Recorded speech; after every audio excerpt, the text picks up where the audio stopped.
Shalom, shalom, frères et sœurs en Yasha. C'est El Jonim. J'espère que vous allez bien et que le Tout-Puissant vous bénisse abondamment. Je vais faire un petit partage, plaise au Créateur de s'élever. Et vous allez voir ce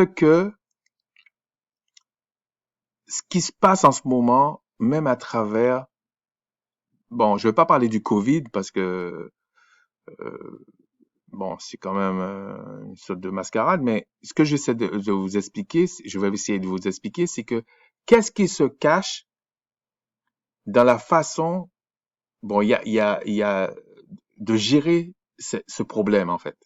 Il y a quelque chose qu'ils essaient de faire. Et puis, il y a quelque chose qu'ils ont peur de perdre. On va aller dans Ésaïe 44. Je vais lire du verset 1, peut-être au verset 13, peut-être je vais couper avant, on verra. Bon. Écoute maintenant, ô Jacob, mon serviteur, ô Israël que j'ai choisi. Ainsi parle le Tout-Puissant qui t'a fait et qui t'a formé dès ta naissance, celui qui est ton soutien. Ne crains rien, mon serviteur Jacob, mon Israël que j'ai choisi. Car je répandrai des eaux sur le sol altéré et des ruisseaux sur la terre desséchée. Je répandrai mon esprit sur ta race et ma bénédiction sur tes rejetons. Ils pousseront comme au milieu de l'herbe, comme les sols près des courants d'eau. Celui-ci dira, je suis le Tout-Puissant. Celui-là se réclamera du nom de Jacob. Cet autre écrira de sa main au Tout-Puissant et prononcera avec amour le nom d'Israël. Ainsi parle le Tout-Puissant, le roi d'Israël et son Rédempteur, le Seigneur des armées. Je suis le premier et je suis le dernier, et hors moi il n'y a pas de créateur. Qui a, comme moi, fait des prédictions, qu'il le déclare et me le prouve, depuis que j'ai fondé le peuple ancien, qu'ils annoncent l'avenir et ce qui doit arriver. N'ayez pas peur et ne tremblez pas. Ne te l'ai-je pas dès longtemps annoncé et déclaré? Vous êtes mes témoins. Y a-t-il un autre tout-puissant, un autre créateur que moi? Il n'y a pas d'autre rocher. Je n'en connais point. Ceux qui fabriquent des idoles, ne sont tous que vanité. Et leurs plus belles œuvres ne servent à rien. Elles le témoignent elles-mêmes. Elles n'ont ni la vue, ni l'intelligence, afin qu'ils soient dans la confusion. Qui est-ce qui fabrique une puissance ou une idole? Au fond, ou font une idole, pour n'en tirer aucune utilité.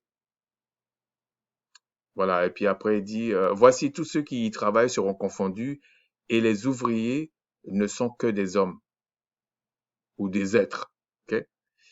Qu'ils se réunissent tous, qu'ils se présentent, et tous ensemble, ils seront tremblants et couverts de honte.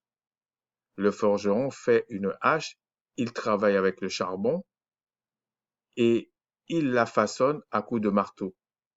Il la forge d'un bras vigoureux, mais a-t-il faim? Le voilà sans force. Ne boit-il pas d'eau? Le voilà épuisé. Le charpentier étend le cordon, fait un tracé au crayon, façonne le bois avec un couteau et marque ses dimensions avec le compas. Et il produit une figure d'homme, une belle forme humaine, pour qu'elle habite dans une maison. Donc, ce qui m'intéresse,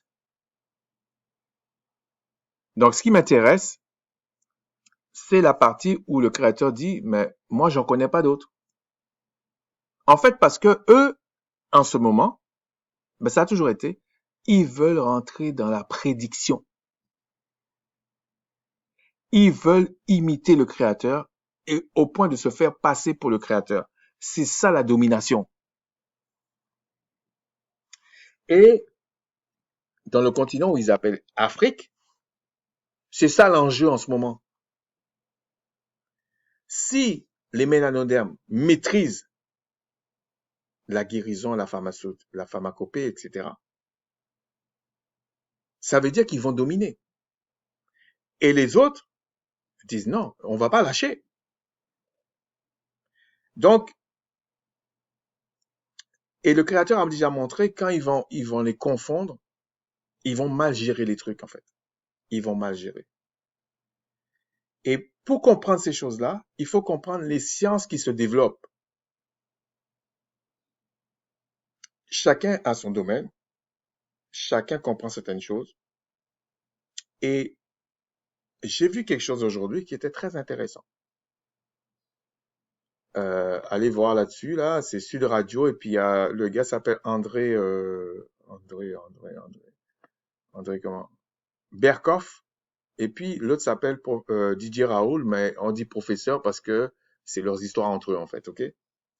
Et dans le système occidental, ils confondent instruction et intelligence. On sait tous très bien que quand tu vas dans certaines écoles, ou même dans les écoles en général, dans l'université, il y en a même certains qui ont des travaux qui sont déjà faits, d'autres qui achètent des examens, etc. Et ça se passe partout. C'est pas une question d'envoyer la pierre à qui que ce soit.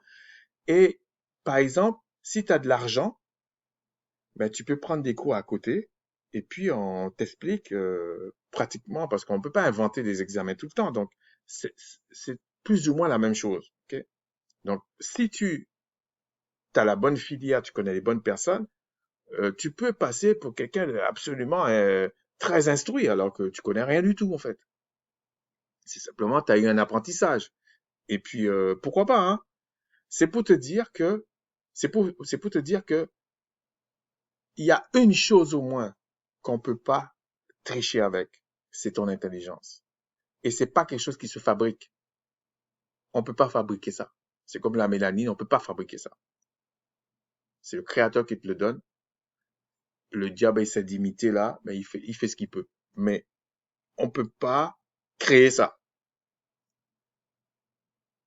Tu as beau être instruit comme tu veux, ben, il y a des gens qui savent lire et écrire qui sont plus intelligents que toi. C'est comme ça. Ils sont plus intelligents. Et donc, dans cet entretien qu'il y a eu entre ces deux personnes, il y a, il y a deux choses qui m'ont interpellé parce que j'ai écouté. Ok. Et la première chose, c'est que j'ai été regarder plusieurs trucs de ce Didier Raoult. Je pense qu'il est professeur quelque part, enfin, il est sur Marseille, etc. Mais bon, à la limite, ça c'est leur cuisine, je m'en fous royalement. Mais il dit quelque chose pour montrer que c'est toujours la même gang, c'est toujours la même équipe en fait, qui se tape dessus, mais c'est la même équipe. Il a tendance à dire les pays riches, les pays riches. Non, l'Occident n'est pas riche. Ou alors il faut définir ce que c'est la richesse. Quelqu'un qui vient voler chez toi, qui vient voler tes affaires, qui t'empêche de faire tes affaires, il dit, bah maintenant c'est toi le pauvre. Et puis il crie sur tous les toits qu'il est riche, il est riche, il est riche. Mais à force de crier qu'il est riche, peut-être c'est pas vrai. Et donc ils disent, alors avant la colonisation, ou pendant la colonisation, ouais, pendant la colonisation, ils disaient, et avec l'esclavage et tout, que les pays qui avaient des matières premières étaient les pays riches. Ok. Et même en économie, vous prenez des cours d'économie assez haut niveau, vous allez voir que ce qu'ils appellent Afrique, l'économie n'existe pas. Et je pense qu'ils parlent de l'Égypte, mais le reste, ça n'existe pas. Pratiquement pas. En fait, si vous voulez, leur rêve, en fait, ce serait que tout ce qu'il y a en Afrique, ils l'achètent avec 1 euro ou 1 dollar. Donc c'est pour ça qu'ils dévaluent tout le temps, tout le temps. Après, il y a plein de mécanismes. On va pas rentrer là-dedans. Et puis c'est pas l'objet de ce que je vais faire, ok? Du partage. C'est ça leur idée en fait. Donc ils te font quoi? qu'un truc, en fait, si vous voulez, c'est eux qui donnent la valeur. Mais la notion de l'argent, c'est déjà une supercherie. Aujourd'hui, c'est électronique, mais c'est du papier avec un tampon. Alors avant, c'était basé sur l'or. Tout au début, c'était basé sur l'or. Mais c'est pas des pays qui ont beaucoup d'or. Et quand ils ont vu qu'il y a un problème, ils ont dit, euh, on va faire euh, je cherche le terme exact. En fait, on va faire comme des, on va remplacer, par exemple, je vais donner une façon ludique. C'est-à-dire que c'est comme si chez quelqu'un, il a 3 tonnes d'or et il va faire des reconnaissances de ces 3 tonnes d'or en papier. Vous voyez, il va dire, bah, là, c'est ça. Si vous voulez, il a une garantie, c'est ces 3 tonnes d'or. Et dans ces garanties-là, il a comme comme des titres, on va dire des titres de propriété, comme quoi il a 3 tonnes d'or. Donc, il va aller acheter quelque chose, il va dire, voilà, l'argent, euh, il va vous donner un sorte de chèque, en fait, hein. Le chèque, c'était pas nouveau, en fait. Et puis, il écrivait, et puis il disait, voilà, on va faire du troc, mais voilà l'argent. Voilà, je te donne ça. Je te donne, au lieu de faire du troc, il te donnait du papier. Mais ça représentait quand même les 3 tonnes d'or qu'il avait chez lui. À un moment donné, ils ont vu qu'ils ne s'en sortent pas.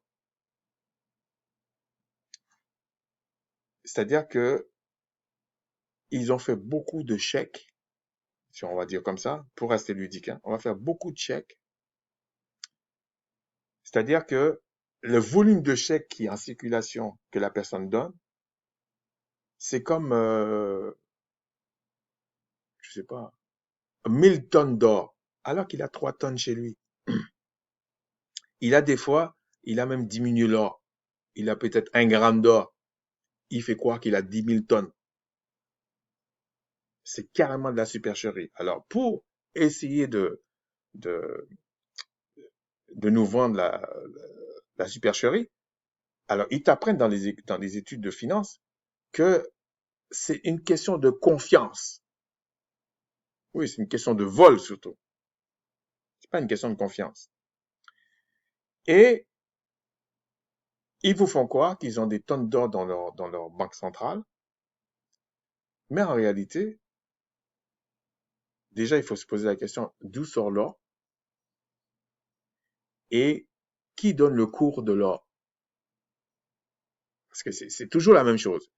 Pourquoi je parle de ça? C'est parce que je suis convaincu et je sais que cette personne-là, quand il dit pays riche, il pense exactement à quelque chose. Il dit pas ça comme ça. Alors après, ils ont dit, quand ils ont donné les pseudo euh, indépendances, notamment de l'Afrique, ils ont commencé à dire maintenant, c'est les pays qui transforment les matières premières, c'est plus les pays qui possèdent les matières premières. C'est pour vous montrer comment c'est malhonnête en fait. Et là maintenant, ils vous disent que c'est ceux qui transforment, mais ils t'empêchent de transformer. Puis là, ils disent les riches. Ben non, t'es un voleur en fait. C'est plutôt ça. En fait. Ils devaient dire les pays voleurs et les autres. Mais bon, mais ils vont pas s'autoflageller, donc ils vont dire les pays riches toujours. Bon, euh, là maintenant, ils essaient parce que ils avaient une chasse gardée qui était la pharmacopée occidentale pour dominer toujours en fait. Et qu'est-ce qui s'est passé avec le Covid? C'est la débandade. Donc ils arrivent maintenant à dire non mais on va pas lâcher comme ça. Et puis c'est normal, hein.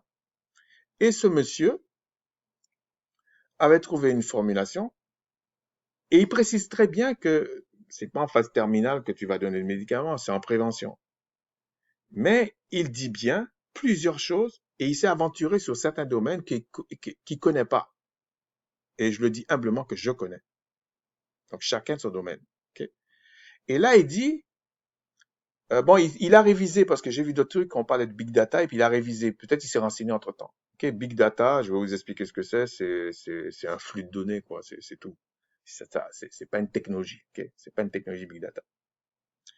Et donc, euh, bon, je parle même pas des journalistes parce que encore celui-là essaie de comprendre, mais c'est toujours la même famille. Donc, il y a des choses que soit il n'a pas le temps de regarder, puis franchement, je jette pas la pierre, il n'a pas le temps parce que c'est des domaines que, bon, lui, il est là pour passer un message, il n'est pas là pour aller approfondir tout. Donc, il fait certaines enquêtes et puis les sujets, il y en a de plus en plus. Donc, je comprends tout ça. Mais il faut pas salir toujours les mêmes personnes. Ok. Ce que ce professeur ne dit pas,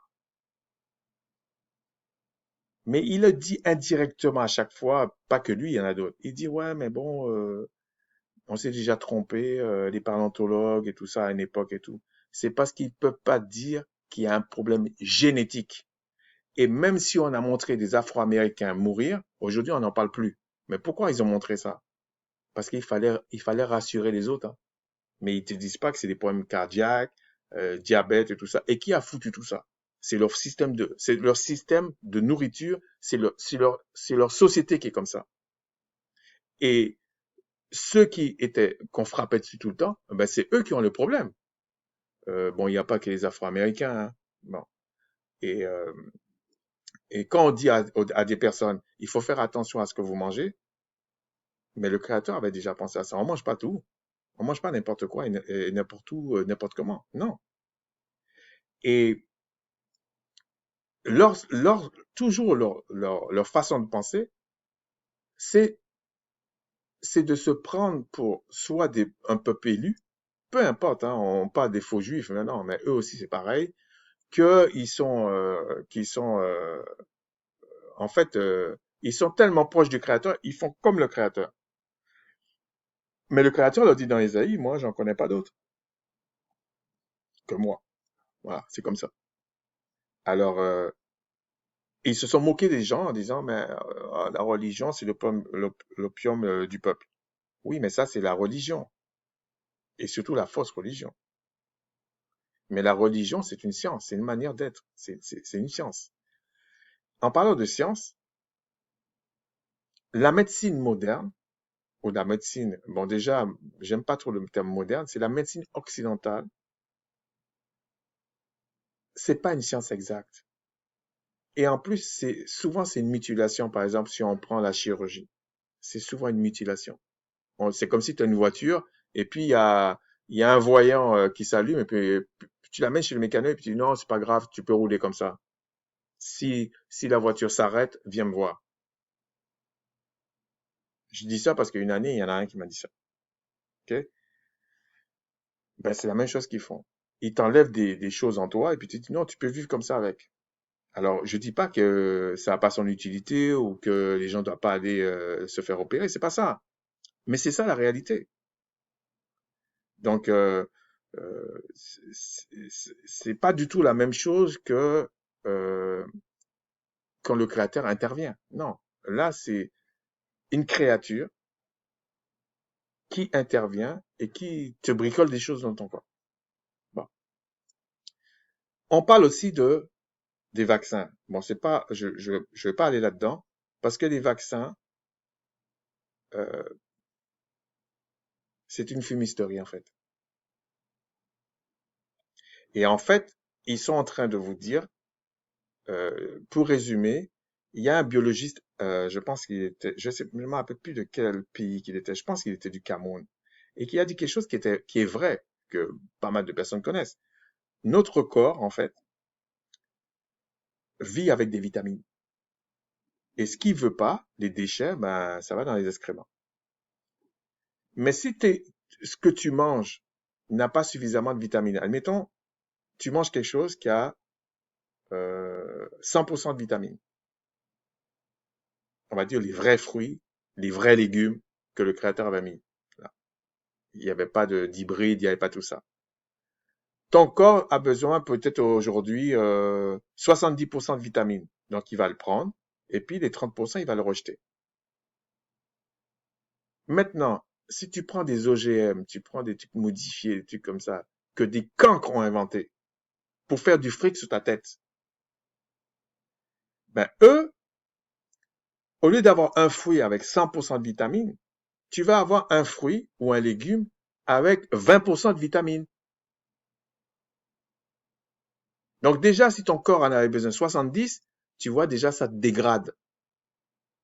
Ça te pose un problème. C'est-à-dire que tu vas manger, mais le corps n'est pas satisfait. Donc tu vas manger plus et tu vas devenir comme une patate. Parce que tu manges de la merde, en fait. Entre-temps, eux, ils vont venir, on va te soigner. C'est tout un système, on va te soigner. Donc, ils t'injectent un poison. Puis les cellules se sont habituées. Donc maintenant, pour revenir en arrière, c'est compliqué. Mais ils t'empoisonnent. Parce qu'en fait, tu n'es pas supposé avoir cette maladie-là. Quand par exemple, je prends un exemple pour la Martinique, pendant des années, on m'a dit que ça a un peu changé là, ces temps-ci, mais je suis pas dupe, hein. Parce que j'ai vu le documentaire et puis je savais que ça se passait comme ça dans les îles en tout cas, et notamment en Martinique. Tout ce qui est yogourt ici, en Amérique du Nord, mais yaourt en Europe, et notamment en France. Le sucre, ils ont foutu du sucre dans ça, en plus du sucre de betterave. Ils ont mis partout le sucre de betterave. Ils ont délaissé, par exemple, comme il y a la stevia, que en Afrique, on devait faire pousser ça. Ça coûte rien. Pourquoi tu fais venir du sucre de betterave? Alors qu'il y a un truc que tu peux faire, ça pousse, ça coûte rien en fait. Et ça sucre, je pense, ils disent 100 ou 200 fois plus que le sucre de betterave. Bon, qu'est-ce qu'ils vont faire? Ils vont vous prendre ça, et puis ils vont vous balancer le sucre de betterave. Qu'est-ce que ça a fait? Ça a foutu le diabète. Alors que la plupart des diabétiques, c'était quelque chose qui était vraiment une maladie qui était génétique en fait. C'est-à-dire qu'une famille, moi je connaissais des familles comme ça, où le père et la mère étaient diabétiques, tous les enfants sont diabétiques. Aujourd'hui, non, ça ne se passe pas comme ça. Si tu fais pas attention au sucre, tu attrapes le diabète. Alors après, il y a d'autres phénomènes. Par exemple, tu es devenu trop sédentaire, il faut faire des exercices, mais il n'y a pas que ça. Tu bouffes trop de sucre. Les problèmes de tension, trop de sel. Plus que tu manges des trucs qui a même pas suffisamment de vitamines dedans, parce que c'est des OGM, c'est des trucs bizarres. Et qu'est-ce qui se frotte les mains? C'est ce qu'ils appellent les big pharma. En fait, c'est les multinationales pharmaceutiques, et qui se frottent les mains, mais qui ont une origine satanique. Et je me rappelle, il y a une fois, je pense que c'est le frère d'Awad qui avait donné l'origine de pharmacie, qui était associée à sortilège. Sorcellerie, en fait. Pas sortilège, sorcellerie. D'origine grecque, sorcellerie. Bon, allez vous renseigner, ok? Et qu'est-ce qui se passe? Tout le système est fait comme ça. Donc, ce monsieur, qui est médecin, hein, il n'y a pas de problème, mais qui est professeur, chercheur en tout cas. Donc, il parle de richesse. Bon, il faudrait qu'il se calme parce que aujourd'hui, maintenant, ils sont passés aussi par des pays développés, donc sous-entendu d'autres sous-développés. Euh, Aujourd'hui, ils disent, il est peut-être pas au courant ou il fait exprès. Aujourd'hui, on dit plutôt parce que la supercherie commence à se voir. Donc, on commence à dire pays du Nord et pays du Sud. Ben oui, parce que là, ça commence à chauffer un peu. Bon. Mais le dernier enjeu qu'il y avait, en fait, l'enjeu, c'est toujours la domination. Et il dominait, par exemple, quelqu'un qui a pas de maladie, qui guérit et tout, il te domine. Psychologiquement, il te domine. Donc, ils ont vu que la guerre, ça marche pas. Ils ont vu que ça marche pas. Puis, il y a le créateur qui est là, donc ça marche pas comme ça. Donc, qu'est-ce qu'ils ont fait maintenant? Ils ont dit, bon, on a un petit peu de temps, c'est notre chasse gardée, ça. Donc, ils font un fric fou avec. Plus les systèmes, on va dire, nazis qu'ils ont mis en place avec, en tout cas, la zone francophone, avec le système du franc CFA. Bah alors, euh, tout le monde en parle aujourd'hui parce que c'est le buzz, mais en réalité, c'est un système très vicieux et c'est pas une question de changer de nom ou quoi que ce soit parce que il y a ce qu'on appelle les transactions. À chaque fois, par exemple, un pays comme la France prend des transactions, prend un pourcentage sur les transactions. Il prend pas grand-chose, hein, mais comme il y en a des millions par an, le dernier chiffre que j'avais, c'était 400 milliards d'euros qui rentrent dans les caisses françaises, en fait, de la Banque de France. Sans compter tous les contrats qu'il prend, tout le vol, tout ça. C'est-à-dire que quand on dit pays riche, c'est un petit peu une insulte. C'est pas un petit peu, c'est une insulte si tu comprends comment ça fonctionne. Donc, euh, ce professeur, quand je dis ce professeur, il n'est pas un professeur, j'en ai rien à foutre en fait, hein. Il est, pour moi, un scientifique dans leur système dont on a donné le label professeur. Et d'ailleurs, j'ai apprécié sa façon de parler dans certains trucs que j'ai vus parce que il sait très bien que c'est comme ça que ça fonctionne. Mais s'il le dit, il va partir tout de suite. Soit les deux pieds devant ou je sais pas, mais il va partir en tout cas. Donc il n'est pas si un héros que ça en fait. Mais il a au moins euh, le, le, on va dire, il a au moins ça pour lui, c'est que il, il, euh, il amuse la galerie. Oui, c'est le passe-temps de ces jours-ci. Donc il joue quand même à un jeu. Il sait très bien que les autres vont jamais accepter. Parce que il y a un enjeu beaucoup plus grand que ça. C'est pas une question de faire de l'argent ou pas faire de l'argent. C'est une question de domination. Donc ils peuvent pas faire ça.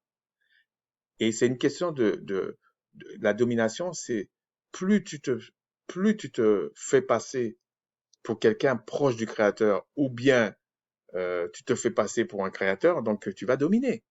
Tu vas dominer parce que les gens, ils ont peur de mourir, ils ont peur d'être malades, etc. Parce que tu joues sur la peur. Et ils ont employé un dernier truc. Alors, à un moment donné, je pense que c'est Berkoff qui parle, et puis il dit, ah oui, c'est comme le fichier Excel. Et l'autre répond en disant, mais je suis même pas sûr que c'est Big Data, tout ça. Mais avant ça, enfin après ça, il parle de euh, du paradigme religieux. Et puis il prend la Bible en parlant de Darwin, etc. Oui, c'est ça que j'aime pas, c'est à peu près là, lancé comme ça. Non, non, non. La société occidentale a un paradigme associé à la religion catholique, voire protestante. Mais on ne peut pas dire que ce sont les Écritures. Non, ça c'est une arrogance. C'est comme quand on te dit l'Occident il est riche. C'est une arrogance, c'est pas vrai. C'était un mensonge même. Mais ce qui m'a intéressé, c'est ils ont été dans un domaine que ni lui ni l'autre ne connaît. Mais au moins, ils ont fait allusion. C'est un domaine qui s'appelle l'analytique. Okay? Et dans l'analytique, tu as, je vais vous montrer un petit truc, ça dure 1h29, 1 minute 29, pardon, 1 minute 29. C'est pas très long. Et ça vous explique en gros ce que c'est. J'ai trouvé en français, c'est pas si facile de trouver des trucs comme ça en français, mais j'ai trouvé en français, c'est bien résumé. Et euh, si vous voulez, on est en plein dans ça. Et c'est pour ça que, par exemple, il faut faire attention. Il y a des gens, par exemple, tu dis, tu fais un truc sur Excel ou un truc sur Word. Ah, t'es informaticien. C'est-à-dire que au départ, informatique, c'était pas ça. Au départ, informatique, c'était ceux qui faisaient de la programmation, euh, par exemple MS-DOS, etc., les vieux trucs là. Et c'était eux les informaticiens. Après, ils ont appelé, ils ont sorti la forme d'ordinateur qu'on a aujourd'hui. Ils appellent tout ordinateur. Alors qu'un ordinateur, à la base, c'est un calculateur, en fait. Donc, quand on disait, par exemple, quand on vous dit un gros calculateur de, de la météo, c'est un ordinateur, en fait. Mais on a pris des mots à chaque fois. Pour aller plus loin, ils ont fait, donc, pour l'analytique, c'est là qu'on emploie Big Data. En fait, c'est un flux de données. C'est beaucoup de données. Mais pour expliquer ça, avant de vous montrer ça, il faut partir du départ. Et je parle pour mes frères et sœurs, il ne faut pas être idiot. Parce que je vous dis que ces civilisations-là, malheureusement, pour eux, ce sont des cancres. Alors, je dis pas tout le monde, c'est des cancres. Je parle de l'état d'esprit. Ce sont des cancres. Je dis pas que tout le monde, je répète, je dis pas que tout le monde est cancre. Non, c'est pas ça, heureusement. Mais quand on voit comment ils ont géré le Covid, comment ils font tout ça, ce sont des cancres. C'est ça la vérité. Et donc, qu'est-ce qui se passe? Et quand je dis cancre, c'est-à-dire qu'ils veulent nous faire croire qu'ils maîtrisent quelque chose qu'ils ne maîtrisent pas. Donc, quand c'est comme ça, c'est un cancre. C'est ça qu'on appelle un cancre. Et qu'est-ce qui se passe? Euh, il fait allusion à un domaine qui s'appelle l'analytique. Mais comme je disais, il faut comprendre le début. Alors, le début, c'est quoi? Je pense que c'est dans les années 60. On va prendre comme ça, 50-60. Quand tu avais une entreprise, et le nerf de la guerre d'une entreprise, c'est de faire du fric. C'est pas pour aider les gens. Et c'est pour ça qu'ils ont créé le capitalisme. Donc, faut pas, ils essaient de faire quoi? Non, on est des bons samaritains, on aide les, non, c'est faux. Une entreprise, elle est là pour faire du fric. Donc, il te vend un service, tu lui donnes de l'argent. C'est comme ça que ça fonctionne. Il n'y a pas de sentiment là-dedans. Et qu'est-ce qu'ils ont fait?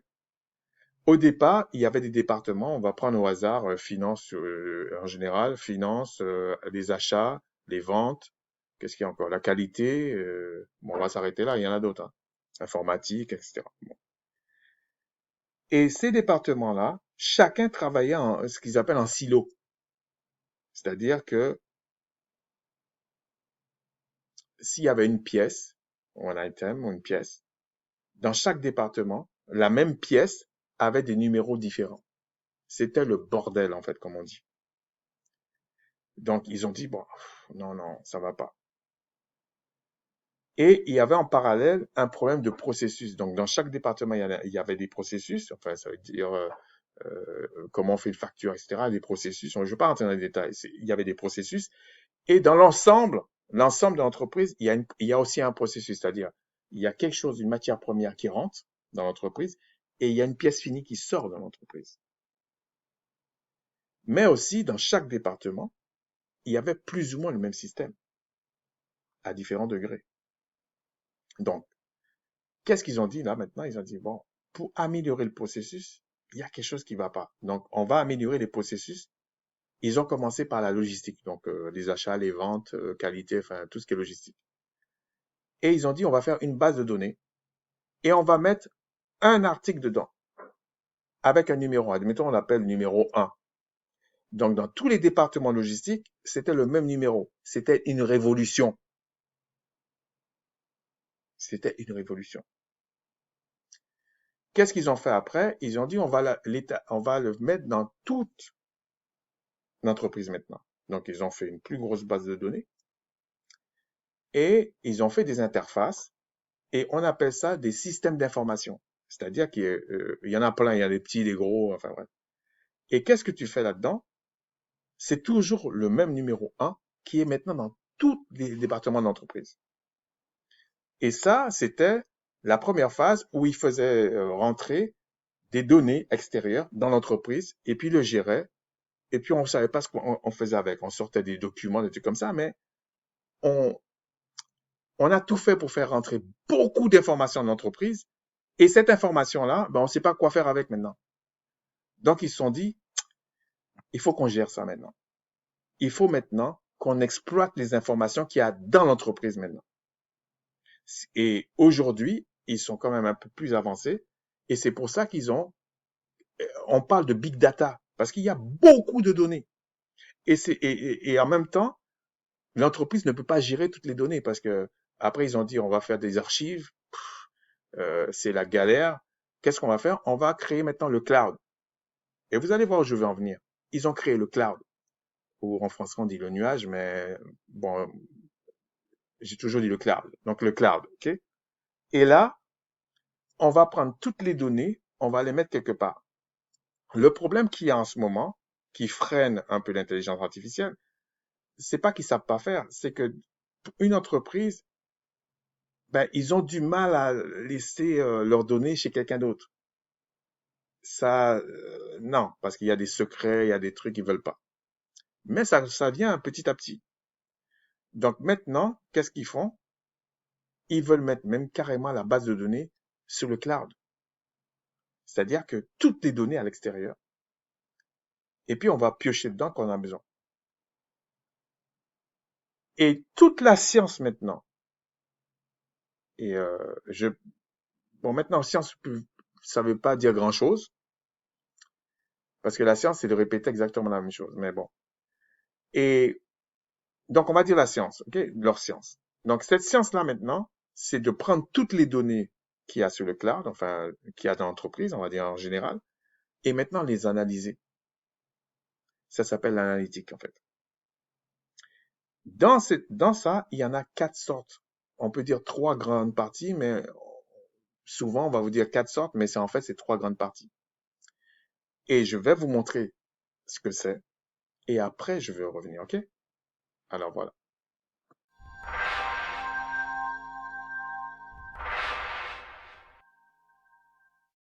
Alors vous savez qu'on rentre tous dans une ère qu'on appelle le cognitif, et les 4 types d'analyse que sont le descriptif, le diagnostic, le prédictif et le prescriptif représentent en fait différents niveaux de maturité dans la gestion de l'information. L'analyse descriptive, par exemple, se repose sur des outils de reporting et permet en fait de structurer et de représenter l'information contenue dans les données. Elle s'adresse à un public large et ça a permis vraiment de démocratiser, on va dire, l'accès aux données. La donnée de diagnostic, comme son nom l'indique, on va faire un diagnostic à un moment donné dans le temps et se repose sur des outils d'analyse multidimensionnelle. L'analyse prédictive, elle, va permettre de modéliser des événements futurs basés sur des données historiques et va utiliser des outils de type data mining. Et elle s'adresse à un groupe beaucoup plus restreint que sont les mathématiciens, les statisticiens, en bref, les data scientists. Et puis on passe à l'analyse prescriptive, dans laquelle on va utiliser des outils d'aide à la décision. Et ça va permettre d'aller un cran plus loin, c'est-à-dire que ça va permettre à un décideur, puisque ça s'adresse la plupart du temps à un public de décideurs, va permettre de mesurer l'impact d'une décision dans les performances de l'entreprise, par exemple. Alors, j'espère que ça a bien, c'est bien passé parce que j'entendais pas ce qu'il disait en fait. Donc, je résume un peu ce qu'il a dit pour être plus simple. Il y a 4 sortes, mais moi je vous dis qu'il y a à peu près 3 sortes, ok? Il y a le descriptif, ok? Il y a l'analytique descriptif, il y a diagnostic, et puis il y a euh, euh, prédictif et prescriptif, ok? Mais ce qu'il parle là, parce qu'ils ont dit qu'ils ont fait une grande étude de 96 000 personnes, etc.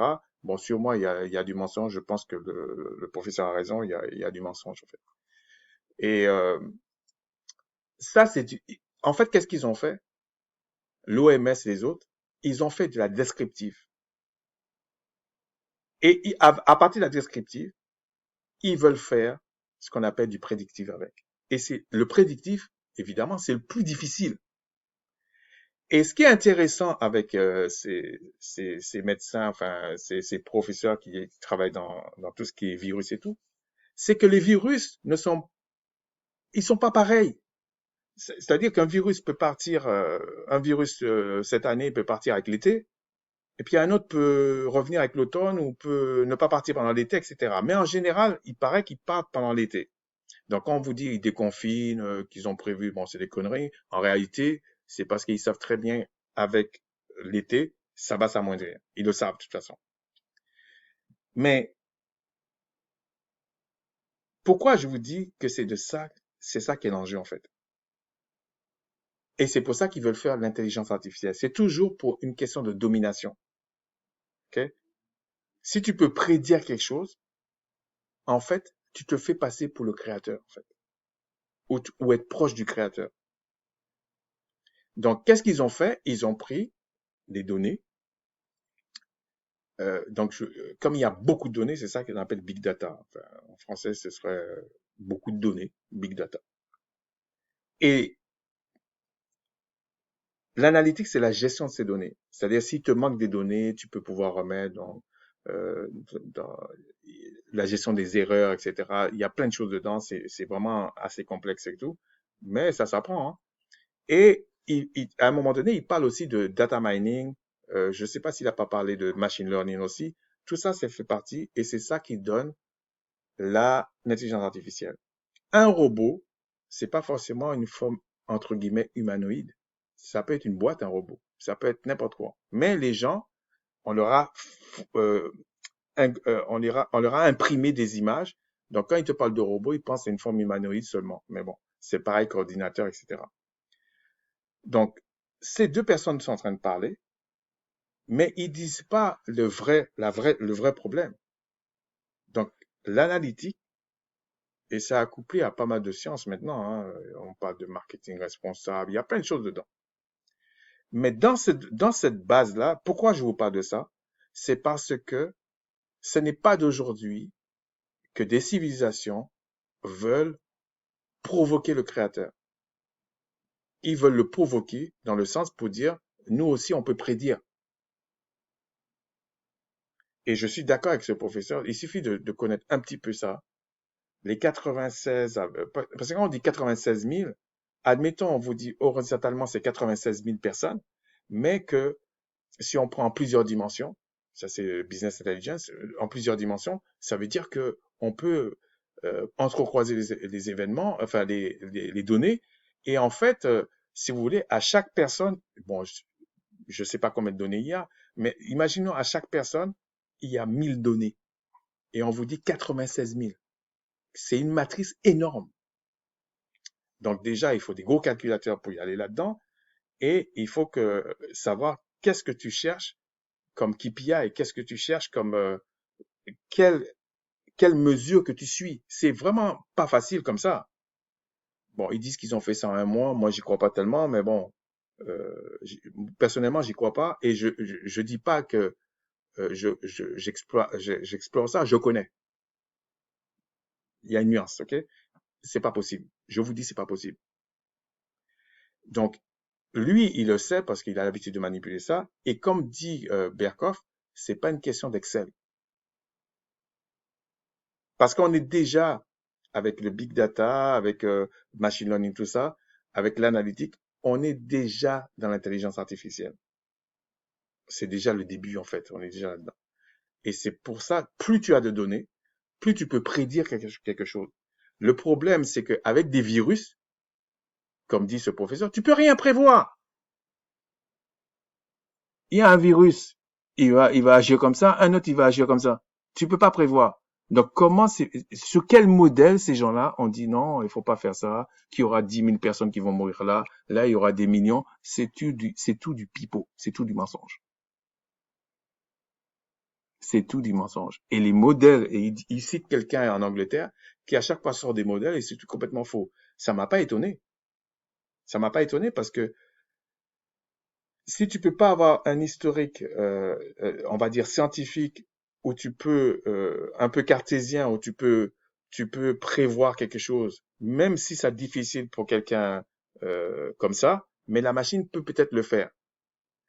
Pour vous donner un exemple, quand vous allez sur le site de Amazon, par exemple, tu achètes un vélo et puis il vous donne plein de trucs à côté.